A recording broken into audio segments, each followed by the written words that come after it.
Story 1. Last year, for my 16th birthday, I asked my parents to go to Anime Midwest 21. If you don't know what Anime Midwest is, it's a 3-day anime convention in the Midwest, held north of Chicago, Illinois, usually from July 7th 10. I also received a transgender necklace and flag, which I have to this day. Since my birthday is in May, I had time to prepare some cosplay outfits.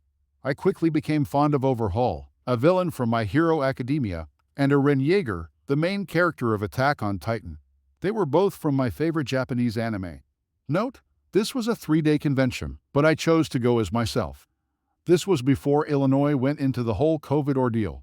Since it was my birthday, I had the option to bring a friend. Of course, I opted for that option. I chose my best friend Alex, who is 15 years old, not his real name, but he was also a fan of My Hero Academia. I asked Alex if he wanted to go with my mother and me. I expected him to ask his parents for permission, but he said, "I already planned to go this year. Let me ask my parents if I could go with you instead of them." I was astonished that no matter what his parents said, he'd be going anyway. Win-win. His parents said that was fine because it meant they didn't have to purchase 2 additional tickets. My mother, Alex, and I drove up to Raymond, Illinois, on the 6th, so we had enough time to settle down in our 2-bed hotel room. With 2 beds and a couch, I opted for the couch since I spent more time on my couch at home than in my own bed. It wasn't that bad on the couch either. We planned to go out to eat when we got there, since the restaurant Alex and I wanted to go to was literally down the street from the hotel. We went to the hotel first and then walked down to Morton's the Steakhouse. Note, as we pulled up to the hotel, the convention center was conveniently across the street. At the steakhouse, we first met our entitled mother and her nice child. We were getting seated, and yes, I had my transgender necklace on, and people could see it. We sat near the door, so some people could see it, but they weren't as disturbed as our entitled mother. 15 to 20 minutes passed before the entitled mother walked into the restaurant with her child. Maybe 13 or 14 years old, I'm bad at telling ages by looks. The entitled mother must have seen my necklace and let out a loud and over-exaggerated ugh. When I heard that, I thought it was because of the line, but there was no line. She asked the waitress that was seating everyone, "Can you not sit us near them?" and pointed at me specifically. This conversation won't be exact, but I believe it would be close. The waitress said, "Ma'am, the only 2 seated tables that we have available are the table next to them. Now, I'm going to ask you if you are going to sit there or leave because once we seat the last party, we aren't going to accommodate." The entitled mother cut her off. "No, I demand to be seated somewhere else." The waitress replied, "Now, ma'am, I'm going to ask you to leave or take a seat." The entitled mother's daughter was already walking to the table, so she followed suit. I had liked my best friend for a while, so I wanted to ask Alex to be my boyfriend. I popped the question, and he said, "Yes." My mother was crying tears of joy, but the entitled mother was disgusted.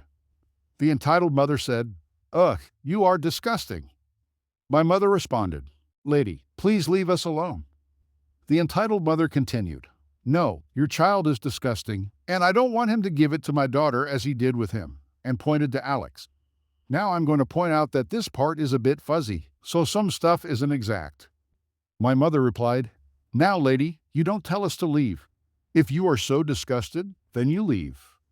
She was lucky that our food was being set on the table, so the entitled mother sat down and dealt with it for a while. I thought this was the last conversation I would have with this lady. I was wrong. My mother went to the bathroom, so I wanted to move across the table to sit next to Alex. Why not? The entitled mother said, "Now listen to me, young man. You aren't going to sit next to him, you slur." She proceeded to grab me, presumably to throw me outside the front counter and have the waitress or manager do so. I quickly grabbed her wrist and threw her to the ground. The recent commotion we raised caught the attention of a manager-supervisor. Unfortunately, they only saw me throwing her to the ground, so they assumed I attacked the lady.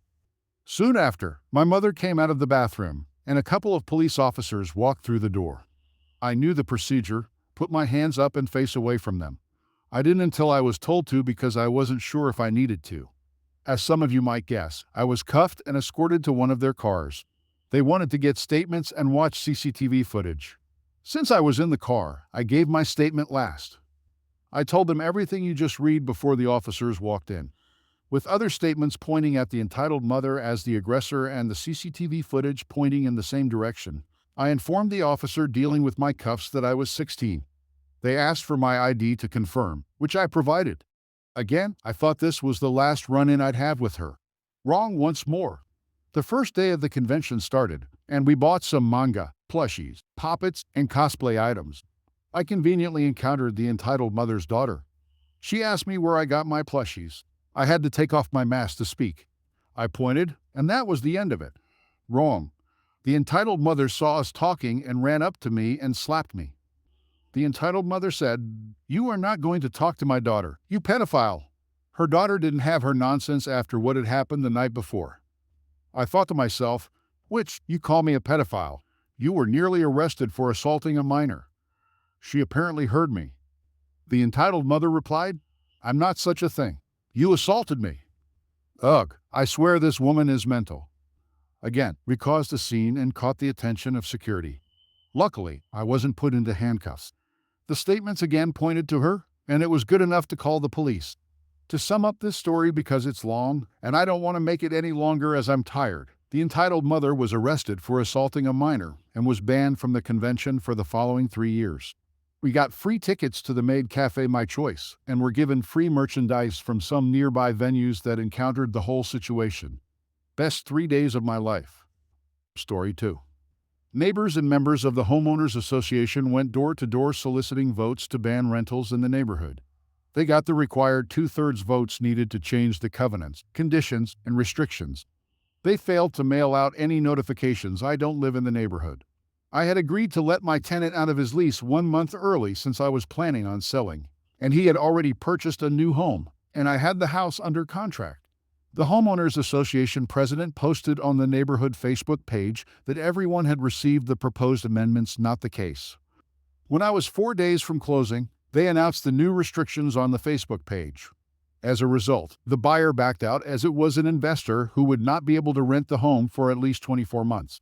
I felt like I had a good case based on the fact that I would have kept the tenant until the end of the lease if I had received notice of the upcoming covenants, conditions, and restrictions changes. I filed a case in small claims, and the Homeowners Association's insurer settled for the full amount of 1 month of rent. I posted a picture of the settlement check on the Facebook page with a note to the Homeowners Association president. Up yours with a red-hot poker. Needless to say, it didn't stay up long, but the victory was very sweet indeed. Story 3. So, I have an aunt we'll call Lois, age 45. The woman hates motorcycles. And I mean, she really hates them. She hates them so much that she actually tried to get people to sign a petition to ban motorcycles during Bike Week every year for 20 years. She is even trying to get this popular bike shop closed. Joke's on her, they added a diner, and business is doing well. So imagine her utter rage when her daughter, at the age of 1923 now, bought a motorcycle to get around her campus easier. Jamie needed a vehicle to get around her college town for school and work, and that bike was the only thing available. The second Lois found out, she threatened to cut her off if she didn't get rid of it. Jamie told her flat out that she needed a ride, and unless her parents were willing to front the money for a dependable car, the bike stays. Hal 41 sided with Jamie on this. They didn't have the money to help her with a car. Plus, the town wasn't that big. As long as she didn't go on highways with it or drive irresponsibly, she could. Lois screamed her rage at everyone she could. She finds that only trashy people drive motorcycles. Only trashy women would enjoy being on them. She said Jamie was going to get herself hooked on substances and kicked out because that's what happens to bikers. Jamie hasn't even gotten a ticket since she got it. Lois warned her that if she ever saw that bike in her driveway, she would have it towed. So Jamie would stash the bike at a friend's house when she was home. Well, Bike Week came and went, and Jamie stopped by her folks' home to see them. She had apparently forgotten the threat her mom made. Lois left the room and called a tow truck without Jamie knowing. She tried to distract Jamie long enough for the tow truck to get there, so it could be taken away before her daughter realized what was happening. Thankfully, her dad was just taking out the garbage and spotted the truck backing in to get the bike. Hal yelled for Jamie to get out there and stop the tow truck guys from getting to the bike. Jamie came racing out and got onto her bike and presented ownership papers. Thankfully, these were the good towing companies in town, so they backed off. Lois was angry and demanded that they take the bike anyway. They didn't and left. Jamie told me that she didn't yell or even argue with her mom about it. She should have remembered the threat, but didn't. Plus, Lois would probably just argue in circles, and Jamie didn't want that. Instead, she decided to leave, saying goodbye to her dad and a nice try to her mom, and left. Hal and Lois did argue about it. Jamie said that Dad kicked her out of the house for a week, and she stayed with her parents. I told Jamie that if it had been me, I would drive by their house every time I came into town. Good thing that I'm not a petty witch then, was her reply. Story 4. I 33 am currently live with 3 roommates, B, S, and T. B decided 2 months ago that she was unhappy and was going to move out after 7 months of no complaints. This shortly changed after she looked around and realized how good her rent was for the size of her room. Massive. She became very toxic after this, demanding strict rules, accusing us of stealing and trespassing in her room, and trying to intimidate us during encounters in common spaces. She even tried to change the proportion of utilities paid based on how often we each had guests over. We live in a city with very strong tenant protections. It is very difficult to evict someone. All we can do is ask her to leave, which we have done multiple times. Cue the pettiness. S is the master tenant. If he moves out, everyone else has to move or sign a new agreement with the landlord at a new rent level. S, T, and I decided to stick it to her and move out. We waited until the last day we could tell her, giving her 30 days to find a place. B was speechless. Not only that, I found out through our landlord's employee that her credit was bad, and she will not be considered for a new lease. It continues. B started receiving letters from the unemployment office last week. In a span of a couple of weeks, she picked an unnecessary fight, lost a place to live, and her job. Cosmic retribution at its best. T and I found a new place yesterday, and we'll be out of here in 7 days. I can't wait to tell B to get lost as I take the Wi-Fi router, turn off the internet in the apartment, and block her number. Edit. S is moving out as well. Story 5. First, Kylan and I have made up. It wasn't his fault for what his mom did, and I get that.